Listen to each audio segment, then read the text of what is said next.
안녕하세요, 여러분. 오늘도 제가 LC 파트 3, 그리고 파트 4를 어떻게 공략해야 되는지 여러분께 꿀팁들을 알려드리도록 하겠습니다.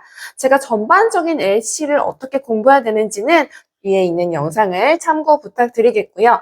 파트 1도 어려울 수 있기 때문에 패러프레이징되는 표현 제가 영상을 올려놓았습니다. 그리고 가장 최근에 파트 2 어떻게 공략해야 되는지, 그리고 학원에서도 알려주지 않는 저만의 꿀팁들을 여러분께 알려드렸는데요. 아마 파트 3, 파트 4도 고민이 많으실 것 같습니다. 저도 처음에 토익을 보고 나서 파트 3와 파트 4에 대한 충격을 잊을 수가 없습니다. 왜 이렇게 문제는 빨리 지나가는지, 그리고 문제 세계를 도대체 어떻게 풀라고 하는 건지, 나는 분명히 다 들은 것 같긴 한데 이런 것들 들었나 전혀 기억이 나지 않고, 다이얼로그는 정말 딱 한 번밖에 안 들려주는 게 정말 애석했던 그런 토익이었습니다. 어쨌든 파트 3랑 파트 4가 차지하는 비중이 LC에서 너무 크기 때문에 여러분 파트 3, 4도 반드시 잡고 가셔야 됩니다. 제가 오늘 어떻게 하면 잡을 수 있는지 총 5가지로 정리를 해서 말씀을 드릴게요. 바로 따라오세요. 첫 번째는 많이들 알고 계시겠지만 디렉션이 나올 때 시작하기 전에 반드시 문제와 그리고 보기까지 전부 다 스키밍을 해주셔야 됩니다. 자, 혹시 스키밍이 뭔지 모르시는 분들이 있는데요. 스키밍은 바로 빠르게 훑어 읽는 거를 뜻합니다. 우리가 지금 LC를 하는 거지 RC를 하는 게 아니잖아요. 그리고 짧은 이 시간, 몇 초 동안에 스키밍을 통해서 빠르게 훑고 이런 내용이 나오겠구나 하고 예상을 하고 우리 귀한테 약간 예고편을 들려주는 겁니다. 그래서 이런 것들을 예상하고 있다가 들으면 훨씬 더 잘 들릴 수가 있겠죠. 그래서 반드시 지문이 시작하기 전에 스키밍을 하셔야 된다. 근데 여러분 파트 2랑 파트 3가 들어가기 전에 살짝 그 시간이 꽤 길어요. 저는요 그때 절대로 LC 하는 그 잠깐 시간 동안에 RC를 풀지 않습니다. 가끔씩 보면 저도 시험장에서 풀다 보면은 그 파트 2가 끝나고 나서 파트 3 디렉션이 나올 때가 시간이 꽤 기니까 뒷장을 해서 푸시는 분들이 계시던데요. 저는 그거 비추합니다. 왜냐하면 파트 3부터는 바로 다이얼로그가 나오기 때문에 우리가 3개 문제에 딸려있는 걸 스키밍을 하시는 걸 추천을 드리고, 혹시 나는 이거 하는데도 좀 시간이 아깝다 그러면 그래도 계속 그 문제들을 째려보면서 스키밍을 하시기 바랍니다. 아시겠지만 LC는요 한 번 무너지기 싶으면 뒤에서 우르르르 다 무너지기 때문에 파트 3의 첫 문제를 오히려 제대로 잡고 가시면 파트 3, 파트 4까지도 문제없게 가실 수가 있으세요. 그래서 당연히 파트 2가 끝난 다음에 파트 3 디렉션이 나올 때는 스키밍을 하셔야 된다. 자, 그리고 파트 3부터 파트 4까지는 무조건 스키밍을 바로바로 해주셔야 돼요. 무슨 말이냐면 우리가 스키밍을 하고 나서 다이얼로그를 들어요. 그리고 다이얼로그 들을 때 그때 멍 때리고 계시는 게 아니고요. 문제를 보면서 마킹을 해주셔야 됩니다. 다시요. 문제를 보면서 바로 마킹을 해주셔야 되고, 그러면 시간이 이제 남거나 그랬을 때는 뭘 해요? 바로 다음 거를 스키밍 해주셔야 된다는 말씀을 드리는 겁니다. 그래서 이 질문의 키워드를 파악하는 게 중요한데요. 문제들은요, 뭐 누구를 물어보는 건지, 아니면 장소를 물어보던지, 지금을 물어보던지, 뭐 어떤 문제가 있냐라든지, 아니면은 이 사람의 요청사항이 무엇이냐 이런 식으로 물어보는 것들이 있어요. 그런데 스키밍을 하는 걸 한 번만 더 말씀을 드리면, 보기에서 반복되는 거는 굳이 이렇게 필요가 있어요, 없어요? 없습니다. 가끔씩 보시면 완전 RC 하시는 것처럼 이렇게 꼼꼼하게 읽으시는 분들이 계시던데 절대로 그렇게 하는 게 아니고요. 중요한 것들에만 저는 동그라미를 칩니다. 한번 보여드릴게요. 예를 들어서 지문이 Where most likely are the speakers? 이런 문제 나오죠. Where이 나왔어요. 그러면 장소잖아요. 저는 여기서 where의 동그라미를 칩니다. 그리고 A부터 at a hair salon 이었어요. 그러면 여러분 at 는 동그라미 칠 필요가 없어요. 헤어 살롱이니까 헤어만 동그라미를 치는 겁니다. 두 번째, 만약에 B가 at a fitness center 이라고 되어 있으면 피트니스에서 동그라미 치는 겁니다.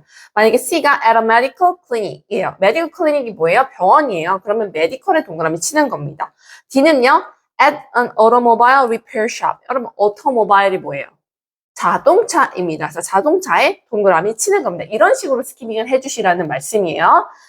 자, 그리고 두 번째는 당연한 얘기지만 집중을 하셔야 됩니다. 애석하게도 우리의 애시는 정말 딱 한 번밖에 들려주지 않고 그마저도 왜 이상하게 시험장에서는 그렇게 무슨 랩하는 것처럼 빨리 들리잖아요.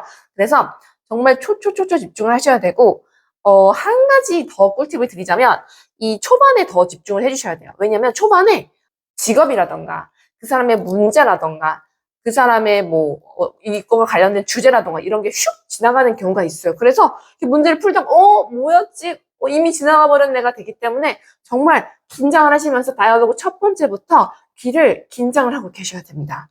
아시겠죠? 그리고 반전이 되는 얘기, 반전이 되는 그런 부사 같은 거나 아니면은 전치사라던가 접속사가 나올 때 더 집중을 해주셔야 되는데, 예를 들어 우리 알고 있는 however, 그 다음에 but, actually, why, 이런 것들 나올 때는 조금 더 집중을 해서 들어주시면 좋을 것 같습니다. 그래서 이런 단어들에 조금 더 집중을 하시고, 그리고 이것도 좀 중요한 건데요. 여러분 가끔 시간이나 요일 같은 게 나올 때가 있어요. 근데 이런 문제들은 정말 어렵습니다. 왜냐면 우리가 전체적인 내용도 파악하면서 굉장히 디테일한 부분까지 챙기기는 우리 원어민이 아니기 때문에 어렵단 말이에요. 그래서 이건 어떻게 하셔야 되냐? 쓰세요. 쓰셔야 됩니다. 왜냐면 적지 않으면 나중에 뭐라고 했는데 기억이 나지 않습니다. 근데 저는요, 저만의 약간 약어를 만들어 놓습니다. 이건 약간 통역하시는 분들, 이 동시통역사 분들도 많이 그렇게 하실 텐데, 너무 빨리 지나가는 거를 바로바로 듣고 바로바로 해석, 통역을 해주셔야 되잖아요.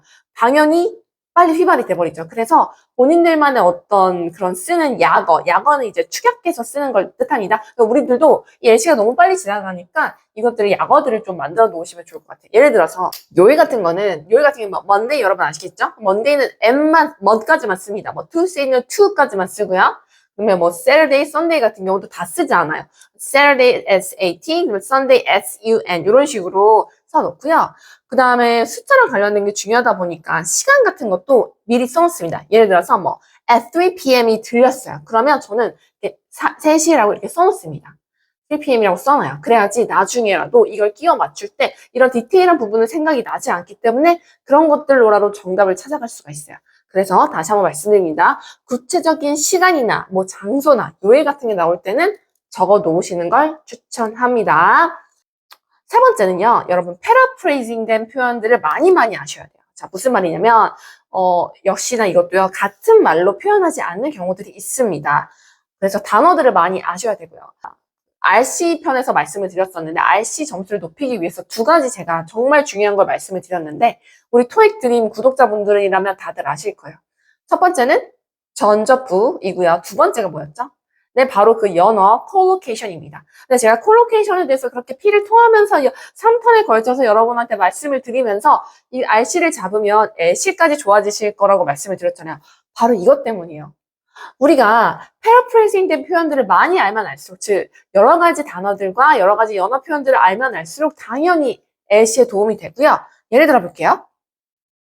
여러분 디스카운트가 무슨 뜻이죠? 할인하다라는 뜻인데 이게 똑같이 나오지 않아요.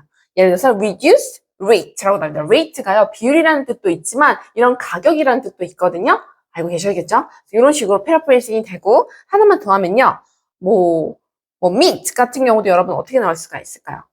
contact 이런 식으로 나올 수가 있겠죠. 다 패러프레이징 된 표현으로. 그래서 단어들을 많이 아셔야 되고 당연히 콜로케이션도 많이 아셔야 된다. 그래서 LC, RC가 각각 노는 게 절대 아니다라는 걸 말씀을 드립니다.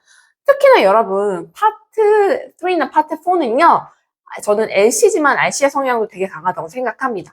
여러분 RC 푸실 때 가끔 그 채팅창 같은 거나 이런 거 우리 카카오톡 같은 거 하는 것처럼 해놓는 그런 지문 있잖아요. 그냥 그 지문에 있는 그 대화 내용이 그대로 LC로 온 게 파트 3고요. 그냥 우리 줄글로 되어 있는 것들이 파트 4로 이게 그대로 LC로 왔다고 생각하시면 돼요. 즉 RC와 LC가 따로 노는 게 아니라 LC 파트 3, 파트 4는 RC, 즉 독해력도 많이 필요하다는 말씀 다시 드립니다. 자, 네 번째는 의도 파악 문제에 대해서 말씀을 드릴게요. 의도 파악 문제, what is implied? implied가 의도하다 이런 건데, 이런 문제가 나오고 따옴표로 되어 있는 것들이 있잖아요. 따옴표로 되어 있어서 이 문장을 의미하는 게 무엇일까라고 물어보는 문제들이 가끔 정말 하나씩 나오는데, 이것들은요, 쉽지 않습니다. 왜냐면 정말 말 그대로 이것만 가지고는 절대 풀 수가 없어요.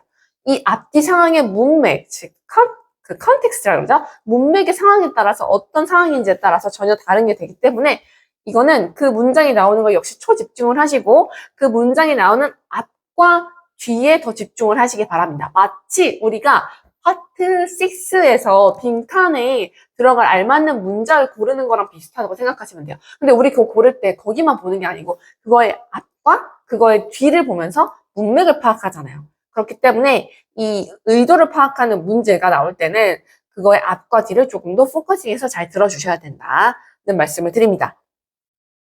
자, 그리고 요거는 이제 진짜 저만의 꿀팁이에요. 제가 그냥 시험을 좀 봐보니까 생각한 건데, 파트 5는요, 파트 3는 파트 4는요, 생각보다 들리는 단어로 정답이 되는 경우들이 있어요. 그래서 제가 적으라고 말씀을 드리는 거고요. 제가 파트 2를 말씀을 드릴 때 저번 영상에서 오히려 얘는 파트 2는 들리는 단어로 남는 경우가 많아서 들리는 단어가 있으면 걔는 오히려 오답이거든요. 기억이 나시나요? Where did you park your car? 이라고 했어요. 만약에 park가 나왔죠? 그러면 I often walks in the park. 똑같은 파크인데 전혀 다른 뜻이잖아요. 그래서 얘는 들리는 단어가 있으면 오히려 그걸로 함정을 파놓는데 파트 3나 파트 4는 그런 식으로 하진 않고 들리는 단어가 있을 때 그 지문에 있을 때 가끔 정답인 경우들이 있더라고요. 이거 정말 최악의 경우일 때 마지막 최후의 보루로 쓰시기 바랍니다. 그리고 파트 2랑 파트 3, 4가 이런 전략이 다르다는 것도 제 영상을 정주행하시면서 반드시 캐치해 나가시길 바라겠습니다. 자, 그리고 마지막으로 6입니다. 미련을 갖지 말자입니다. 이거는 뭐 LC에서 다 통용이 되는 부분일 건데 특히나 파트 3나 파트 4에서는 더 중요해요. 여러분들 아시겠지만 파트 3, 4는 하나의 다이얼로그당, 하나의 뭐 이야기당 3개의 문제가 나오잖아요. 그래서 요거를 한번 말리기 시작하면 뒤에서 그냥 약간 멘탈이 와르르르 무너집니다. 45 하면서 문제를 읽어줄 때는 이미 그 문제는 이미 다 풀려 있어야 되고요. 그리고 다음 거를 스키밍하고 계셔야 된다고 했잖아요. 근데 이걸 놓지 못하고 이걸 들으면서 계속 문제를 푸시는 분들이 계세요. 근데 저는 첫 번째, 두 번째, 세 번째 문제가 있잖아요. 세 번째 문제를 읽어줄 때는 그냥 과감하게 찍으시라고 말씀드리고 싶습니다. 네, 차라리 그때 찍으시고 그냥 다음 거 스키밍해서 다음 거 세 문제를 얻어 가시는 게 훨씬 더 이득이에요. 왜냐면 이걸 어차피 붙잡아봤자 이거 스키밍을 제대로 못 하잖아요. 뒤에 것도 제대로 풀지 못하고 계속 딜레이가 됩니다. 하지만 여러분도 아시겠지만 파트 3랑 파트 4가 애쉬에서 차지하는 비중이 생각보다 어마어마합니다. 그래서 초반에 들어가시기 전에 나는 오늘 모르는 문제는 B로 찍겠다라고 그냥 차라리 마음을 먹으시는 게 나아요. 저 같은 경우도 다 들리지가 않을 수가 있잖아요. 그래서 만약에 이거는 못 들었어요. 그러면 그냥 B로 찍고 그냥 가는 거예요. 근데 LC는요, 복귀가 되지 않잖아요. 그래서 미련을 가지시면 안 돼요. 오히려 그냥 과감하게 다시 한번 말씀드립니다. 세 번째 문제가 나오는데도 내가 아직 풀지 못했다는 건 안 되는 거예요. 세 번째 문제가 나올 때쯤에는 다음 문제에 대해서 문제 읽고 지문을 보기를 읽으면서 스키밍을 하시는 거를 반드시 추천드립니다. 이렇게 해서 제가 오늘은 파트 3랑 파트 4를 어떻게 풀고 공략해야 되는지를 말씀을 드렸는데 어때요, 여러분? 도움이 좀 되셨나요? 근데 이것들은요, 결국에는 여러분이 LC를 많이 듣고 많이 쉐도잉 하시고 많이 딕테이션 하셔서 LC 역량을 많이 끌어올리시는 게 먼저예요.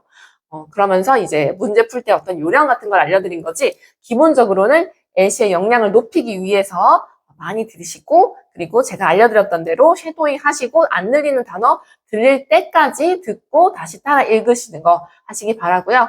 아까도 말씀드렸지만 콜로케이션은 RC뿐만 아니라 LC를 위해서도 필요하기 때문에 제가 올려드렸던 콜로케이션 관련 영상들도 몇 번이고 반복하시면서 바로바로 뜻이 팍팍 튀어나올 수 있게 하시기 바라겠습니다. 날씨가 너무 더운데 여러분 오늘도 너무 고생하셨고요.